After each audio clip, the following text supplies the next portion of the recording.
Merry Christmas, Joel. Merry Christmas to you, Lee. Christmas with a coach is not coffee with a coach. It's not something a bit stronger. Here we go. Let's go. Cheers. Cheers. Ching. You know, Joel, that's the first beer I've had since last Christmas. I've stopped the playlist by accident as well. You know that you won't get any presents if you lie, Lee. Eh? You won't get any presents if you lie. I've been a good boy, so hopefully it's on the naughty list. I know. I like your hat. At least yours fits your head. I'm not sure mine does. Look more like a wizard or something else. I don't know what. Yeah. Now, Joel, who's going to open their presents first? I've got you a couple of presents. Oh, go on then. You go Mariah Carey? I can just hear it, yeah. Yeah, awesome. Well, let's see your Christmas presents for me first. Oh, okay. You want to go that way? All right. Yeah. Here's my bag for you. Oh, yes. Merry Christmas. There you go. I'll open it for you. Mm-hmm. All right. First present I have for you is a 25-year-old Arsenal fruit drops tin. There you go. Enjoy them. Yeah, thank you. That's all right. What else? I'll come round later and pick them up. Yeah. Oh, yeah. Here we go. An Arsenal coaster. My God. I've got my City shirt on. What are you trying to do? Well, I got my Arsenal shirt on too because it matches with Christmas with the colours. Yes. So I'm going to use that one now for my beer. Yes. But you can still have it. Thank you. All right. And what else? There's a couple more in here. I thought I'd be nice to you. And I found a mint condition 1994-95 season. Is that Niall Quinn? Yeah, Niall Quinn, Manchester City. He played for Arsenal too. Yeah, I know. Nice. He was one of my favourites. That's right. I can give that one to you. There you go. Niall Quinn's Disco Pants was a song. That's it. You got that. Right. And hang on. Whoa. There's two more. Jeez. Since you're a pommy, I got you some David Beckham bath wash because there's nothing drier than a pommy's bath mat. And hang on, I have to Mary Poppins this next one. So one more left for you. Just give me a second. I have to reach deep down into the bag here. Yes. Yeah, here it comes.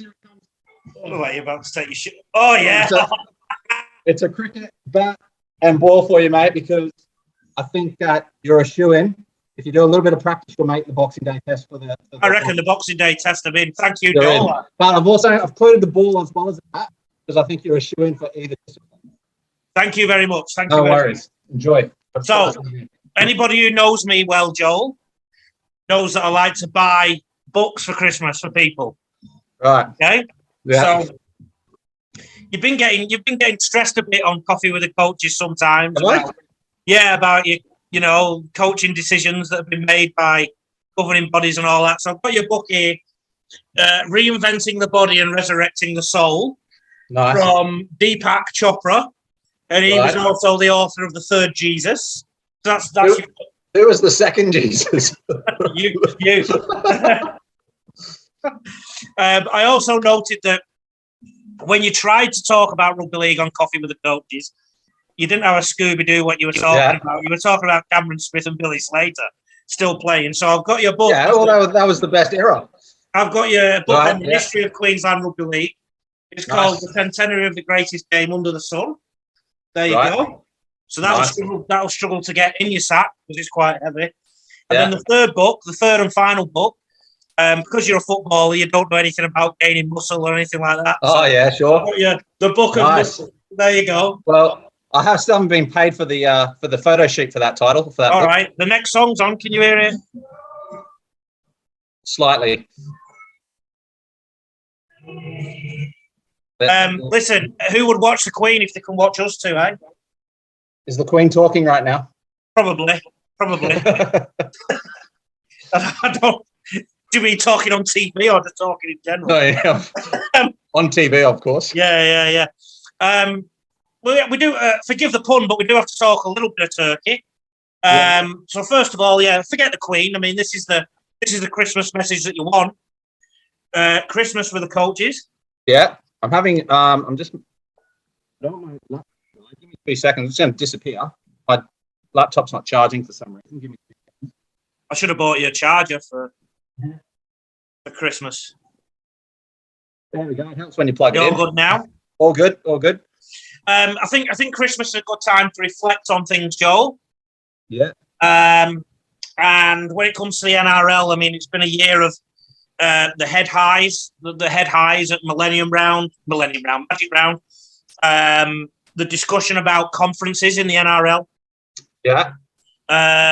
Redcliffe getting involved in the NRL in 2023. I mean, it seems like Rugby League has got an administration of action. In England, they don't have the same amount of confidence when it comes to administration at the minute. I think it's going through a real tough time, and confidence is low around the game. What's the soccer reflections of 2021? Well, we've actually gone through a bit of change again over. If you're talking about in the professional leagues, like we've got an association, so that's taken over the league now. So it's the it's all the A-League clubs plus a couple of other independents that run the A-League now, the professional league. The FFA have stepped away from it. So they've got a new TV deal with Channel 10 and Paramount for their streaming option. So that's been well received, and there's been actually some marketing on when games are on TV, and which has been lacking in the past few seasons.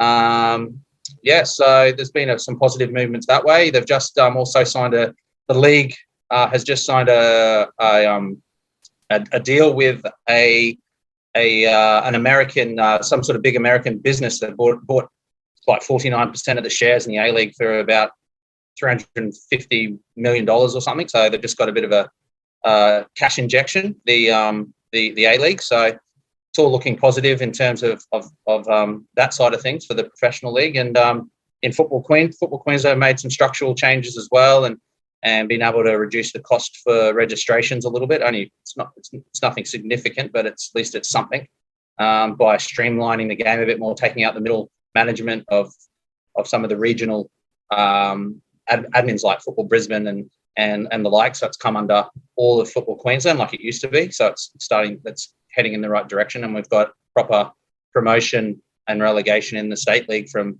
about Division 6 all the way up. So yeah, and there's positive moves of bringing in a second division in the A-League next year. In season, the league in England, they've actually made a deal with Channel 4 to go on terrestrial TV for the first time in a quarter of a century that the league has been on free-to-air TV. So it's only 10 games. But I'm hoping that the game uses this as a start of the recovery. Can you still hear that music, Joel? I don't want you to lose the Christmas spirit. No, I can't hear any music, mate. Sorry. Hey, there you go. I'll have to turn it up a wee bit. It cuts in and out. Can you hear it? Yeah, when you stop talking, I think it cuts in and out. Yeah. Well, forgive me. International game in Rugby League, we postponed a World Cup. Oh, that song's coming on again. We postponed a World Cup. We postponed a World Cup in Rugby League. Yeah. That was interesting. I actually supported the decision, but it just means there's been another year of no international Rugby League, which is a bit of a sad thing. What about the international game in soccer? England nearly won the Euros. Yeah, and on the back of that, obviously, the World Cup qualifications are on at the moment. So, in terms of Australia, they're sitting in third in their group stage. So they need to get a win against China. I think that'll bump them back up into second for automatic qualification. So, it's touch and go a little bit at the moment for the Aussies. What beer are you drinking, by the way? Byron, mate, my go-to. Oh yeah. Yeah. What do you got? I'm on Sapporo. Oh, yeah, nice. The Japanese, I was just about to say, so the Japanese have overtaken us into second position on our group stage. However, we're playing some really good football at times, and we're creating chances a lot in games. So we're a little bit disappointing against Saudi Arabia, who are on top of the group. We probably should have done and dusted them, but I think we drew 1-1. So we've lost one game to Japan, won all the rest, and drawn once with Saudi Arabia. But we've got China, I think maybe just after Christmas sometime. So hopefully get back to winning ways and secure an automatic qualification into the next World Cup.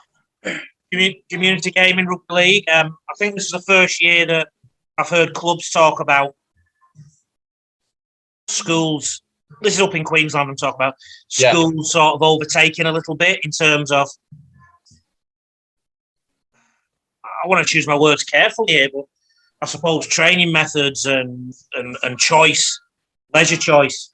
Some clubs set the view that schools are a pain, whereas others are actually manoeuvring the way that they deal with their kids because of schools. I think that's been the big cultural shift I've seen up in Queensland. I mean, in Sydney, that's been around for a while, but in Queensland, the last decade, things have got a bit bigger in the schoolboy rugby league game and the school girls now. And it has, in many ways, started to overtake the club game in some areas. I mean, one school recently has just announced a coaching staff of about 20 people. And a club just couldn't compete with that. 20 people for 6 age groups, you know? So, yeah. And what about football community game things? Yeah, as I said, the restructure of Football Queensland with the NPL, the state league, has filtered down into the juniors side of things. And yeah, so basically that's following the same structure in short. Yeah, in terms of, there's a little bit of movement in terms of Football Queensland starting to value schools in terms of what they do in the football space. It's still very archaic though. It's a little bit anti what schools do. They don't see what Football Queensland, what I've noticed, try to do is mainly bring in their own programs into schools, not actually value what we're actually doing with, as you know, most reputable football academies that do football as a subject in school, in high schools, that is, have qualified coaches and experienced coaches and run really good, legitimate programs that develop players in line with the FFA national curriculum and support what players do at club level. So it really is. It still need a lot of talk. Still, both parties need to come to the table and still got a ways to go in that area in terms of the relationship between school and club football. But I will say that the clubs have agreed from under 18s down back due to the greater private schools league, the 8-week season. So in term 2, all from under 18s down, a lot of the games are being played midweek so that they don't have to double up with games on a Saturday or a Sunday playing for the private school game system. Lovely. So they're trying to help a little bit. What would your advice be to players and coaches over the festive period? Mine is to players, I've said that, have a rest from your normal training, I suppose. But one method I've always worked to as a person is that if you work while others just assume it's a rest time, you'll always get ahead of the opposition. Coaches, and this is something I definitely do, great time to read, great time to study, great time to, if nothing else, watch Coach Carter and remember the Titans. Just get some coaching tips from somewhere else, just refresh yourself as a coach. That's my advice to players and coaches. What about you? Yeah, I'm a big fan of them stepping away a little bit, at least a few weeks where they don't touch a football. They forget about it for a couple of weeks, really refresh mentally. Yeah. I think also, in this period now, they've had probably 2 or 3 weeks out of the game. I always give the players if there's an opportunity, I give them an off-season program, about a 4-week off-season program that touches on, obviously all the fitness components and things like that. Get a ball at your feet when you can, whether that's playing, social football or these summer competitions or just down the park with your mate at that level. And then we get back into pre-season with a 6-week cycle leading into the first fixture. Let's have a dance, Joel. Woo! It's a lovely robot. Predictions for 2022. Are you ready for mine? Go for it. The Super League story of 2022. I think St. Helens are going to go very close to winning the Super League again. And that will be the 3rd or the 4th time they're in succession. I'm a bit biased because we've had the Hull KR coach and the Leeds coach on Coffee with the Coaches. Then I'm going to tip Hull KR and Leeds for a better season. The Smokies could be Wigan. That's in Super League. NRL, and I'm going to get murdered by some Dogs fans who are mates. I think they're going to be disappointing again, the Bulldogs, despite all their new signings. I think the Broncos will finish about 8th-ish, if I they're think lucky. they're going to finish about 6 to 8. The Roosters are going to win the Premiership, and New South Wales will win Origin again. My question to you, Joel, is what position will Arsenal finish in? 8th, 9th, or 10th? Well, I think basically we can chalk ourselves down for a loss against Liverpool, Man City, and Chelsea, and Manchester United, unfortunately, because we've got some sort of mindset with them. Not that they're a better quality team than us at the moment, but the other three mentioned clubs in the EPL are miles ahead of everyone else. I think the wheels will fall off a little bit at Liverpool. I think with Pep, Man City, unfortunately, no. As I said, the only reason I like Man City is because Pep's at the helm, and he's probably one of arguably the best coaches that football's ever produced. So I think that he'll. He's very obviously extremely consistent. They got the money behind them as well. So I think they'll take out the league. It'll be a lot close. It'll be very close though. I think Liverpool and Chelsea again will keep pushing them. But I think it'll be too good. If Arsenal can hold on to the coveted 4th position, it's like we're winning the title. So unfortunately, that's where we're at the moment. If we finish 4th, that's probably a very good year for us where we're at. In terms of the A-League, it'll be probably based on a couple of nights ago, the derby against City, Melbourne City and Melbourne Victory. I think they'll be probably the contenders to take out the Premiership and the Grand Final. I think, again, Melbourne City with the women's will probably, with the Women's A-League, they'll probably take the title again, or again, Melbourne Victory. They seem to have the best sides going around at the moment with probably the 2 best coaches in the league with Rado Vidicic and Jeff Hopkins. But I'd like to see them back. In no disrespect to the women's game, but I'd like to see them back in the A-League actually head coaches of teams, because they're probably a couple of the best coaches in Australia at the moment. So that's what I think for next year. And before we go, Joel, you're in for another year of Coffee with the Coaches. We did all right, didn't we? 12 episodes. 12 episodes. Is that how many? Yeah. Time flies when you're having fun then. So that's right. That's right. Before you go, name this tune. Turn it up.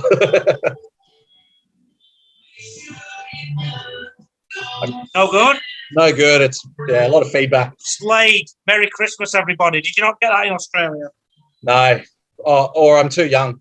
No, I'm probably too English in my song choice. Merry Christmas, mate. I hope you have a great one. Merry Christmas. Yeah, enjoy the bath wash. Yeah. Don't forget to come and pick it up. Get some muscle. Don't forget to get some muscle.